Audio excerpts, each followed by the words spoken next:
캐나다 경제 뉴스입니다. 역사적으로 낮은 수준의 이자율은 모기지 대출 규모 증가로 이어졌습니다. 그런데 최근 베터드 웰링의 조사에 따르면 비보험 모기지 부채가 보험 가입 부채보다 4배나 더 빨리 늘어난 것으로 우려가 되고 있습니다. 이 보고서에 따르면 대출된 자금 규모가 최소한 지난 8년 내 최대 수준을 보이고 있습니다. 대출기관들은 지난 3월 532억 7천만 달러를 대출했습니다. 한 달 전과 비교할 때 무려 29%나 높은 수준입니다. 1년 전과 비교할 때 이 금액은 무려 48.7%나 높은 수준입니다. 이 같은 월간 대출 규모 상승은 지난 2018년 이후 최다로 기록되고 있다는 것입니다. 구체적으로 볼 때 보험에 든 모기지 부채도 지난 8년 내 최대 수준으로 규모가 늘었습니다.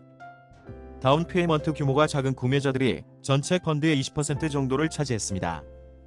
대출기간은 3월에만 107억 9천만 달러를 지원했습니다. 한 달 전보다 21.5% 정도 늘어난 것입니다.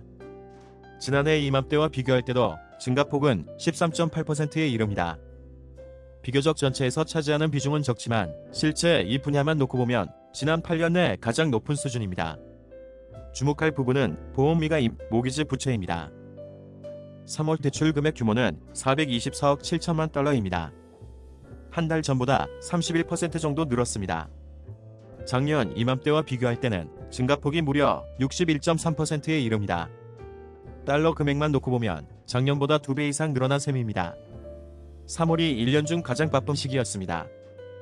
특히 보험에 가입되지 않은 부채의 경우에는 생애 첫 주택 구매자가 아닌 다운 페이먼트로 많은 금액을 지출한 경우들입니다. 이상 캐나다 경제 뉴스였습니다. 감사합니다. 밴쿠버 한인 커뮤니티 k밴쿠버.com